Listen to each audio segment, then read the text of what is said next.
आज के वीडियो में आप सभी का स्वागत है। आज हम हिंदी भाषा व्याकरण के अंतर्गत माइनर इलेक्टिव में वर्ण विचार को समझेंगे। हिंदी भाषा व्याकरण जो कि माइनर इलेक्टिव में हमने पढ़ना है, इसका पाठ्यक्रम हम बहुत ही संक्षिप्त में समझेंगे, जिसके अंतर्गत हम वर्ण विचार, हिंदी वर्तनी, शब्द विचार, हिंदी शब्द रचना, पारिभाषिक शब्द, विराम चिन्ह, वाक्य रचना इत्यादि को हमने पढ़ना है। और इसी में हमने tutorial, assignment, seminar, group discussion इत्यादि को भी समझना है या उसका प्रयोग करना है। आइए सबसे पहले हम समझें कि हिंदी भाषा एवं व्याकरण के अंतर्गत हमने क्या समझना है या क्या पढ़ना है। जैसा कि हम सभी जानते हैं कि भाषा अर्थात भाषा भावों और विचारों के आदान प्रदान का एक साधन होता है।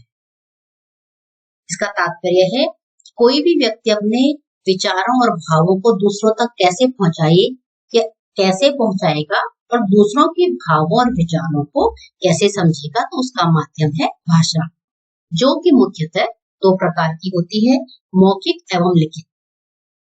मौखिक भाषा के अंतर्गत जब हम अपने मन के भावों को या विचारों को बोलकर प्रकट करते हैं, और लिखित के अंतर्गत जब हम अपने भावों को या विचारों को लिखित रूप में दूसरों को दिखाते हैं या समझाते हैं।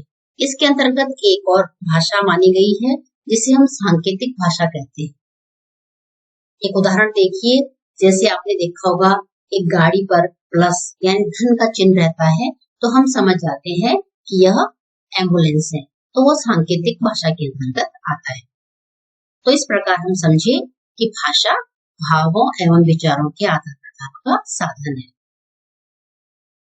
आइए अब हम समझे कि भाषा के कितने रूप हैं, क्योंकि यहाँ पर हिंदी भाषा की बात हो रही है, तो हम हिंदी भाषा की बात करेंगे कि हिंदी भाषा के रूप बोली, उपभाषा, राष्ट्रभाषा, मातृभाषा, मानक भाषा एवं राजभाषा है।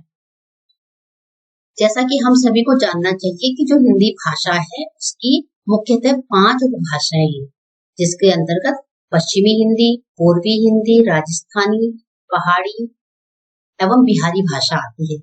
फिर उन उपभाषाओं की भी बोलियां हैं। तो बोली एक सीमित क्षेत्र तक बोली जाती है। उपभाषा अर्थात एक भाषा की कई उपभाषाएं होती है और उनकी फिर अनेक बोलियां होती है। राष्ट्रभाषा जिस भाषा को देश के अधिक से अधिक नागरिक या अधिक से अधिक जनसंख्या प्रयोग करती है, वो राष्ट्रभाषा के अंतर्गत आता है। मातृभाषा जैसा कि आप शब्द से ही समझ रहे हैं, जो कि माता पिता के द्वारा हम प्राप्त करते हैं या अर्जित करते हैं। मानक भाषा एक भाषा का मानक के अनुसार प्रयोग करना या व्याकरण के अनुसार प्रयोग करना ही मानक कहलाता है, नियमों के अनुसार प्रयोग करना। राजभाषा जिस देश के सरकारी कामकाज या कार्यालय कार्य जिस भाषा में होते हैं वही राजभाषा कहलाती है। आइए अब हम लिपि को समझें। लिपि का अर्थ क्या है कि जब हम ध्वनियों को लिखने के लिए जो प्रयोग करते हैं, जो चिन्ह होते हैं, उन्हें हम लिपि कहते हैं। अर्थात ध्वनियों को लिखने के लिए प्रयुक्त किए जाने वाले जो चिन्ह हैं वही लिपि कहलाते हैं। यहाँ पर मैंने कुछ लिपियों के नाम दिए हैं, देवनागरी, गुरुमुखी, तमिल, कन्नड़।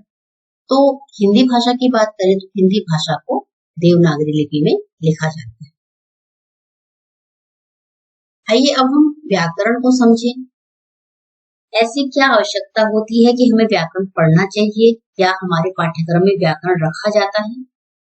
तो इसको हम समझे कि व्याकरण हमें भाषा का शुद्ध रूप ज्ञान कराता है। अर्थात व्याकरण से हम शुद्ध पढ़ना, शुद्ध लिखना और शुद्ध ना सीखते हैं, इसलिए यह प्रत्येक व्यक्ति के लिए आवश्यक है। इसके अंतर्गत हम मुख्यतः वर्ण विचार, जिसके अंतर्गत आकार, उच्चारण भेद समझते हैं। शब्द विचार, शब्द के रूप को, उसके भेद को समझते हैं। वाक्य विचार, वाक्य के प्रकार, उनके पद परिचय, विराम चिन्ह इत्यादि को हम समझते हैं। आइए अब हम वर्ण विचार के अंतर्गत समझें कि वर्ण विचार के अंतर्गत हम क्या अध्ययन करते हैं। वर्ण विचार इसे हम ऑर्थोग्राफी भी कहते हैं। इसके अंतर्गत भाषा की उच्चारित ध्वनियों के लिखित रूप को वर्ण कहते हैं। वर्ण भाषा की सबसे छोटी इकाई है। इसके खंड नहीं किए जा सकते, अर्थात किसी भी वर्ण को हम विभाजित नहीं कर सकते। वर्ण दो प्रकार के होते हैं, स्वर एवं व्यंजन। प्रत्येक शब्द वर्णों के सार्थक संयोजन से बनता है। अब यहाँ पर सार्थक संयोजन का क्या अर्थ हुआ?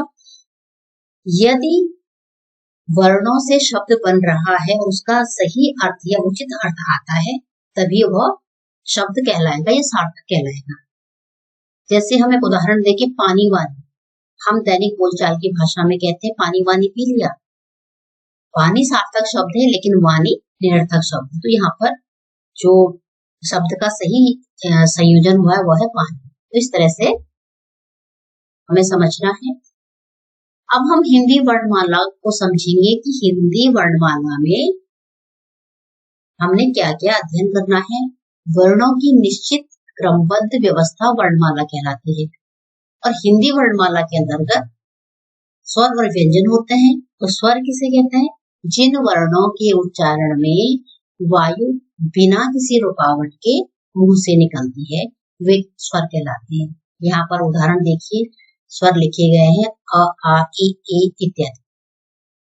अयोगवाह, ये आपके लिए मुझे लगता है नया शब्द होगा, लेकिन ये कई बार प्रतियोगी परीक्षाओं में भी आता है। अयोगवाह स्वर और व्यंजन का मिला जुला रूप। इसके अंतर्गत अंग और अह आता है। अंग को अनुस्वार कहते हैं और अह को विसर्ग कहते हैं। अब हम व्यंजन को समझेंगे। व्यंजन को समझने के लिए सबसे पहले आप ये देखें, आप ये वर्ग याद कर लिए, कवर, चवर, टवर, तवर। इस तरह से ये वर्ग याद कर लेंगे तो आपको बड़ी आसानी होगी कि कवर के अंतर्गत कौन कौन सी।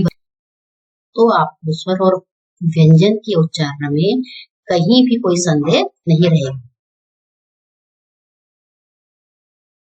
आइए अब हम समझे कि व्यंजन किसे कहते हैं। जिन वर्णों के उच्चारण में वायु के मार्ग में किसी न किसी तरह की रुकावट होती है उन्हें व्यंजन कहते हैं।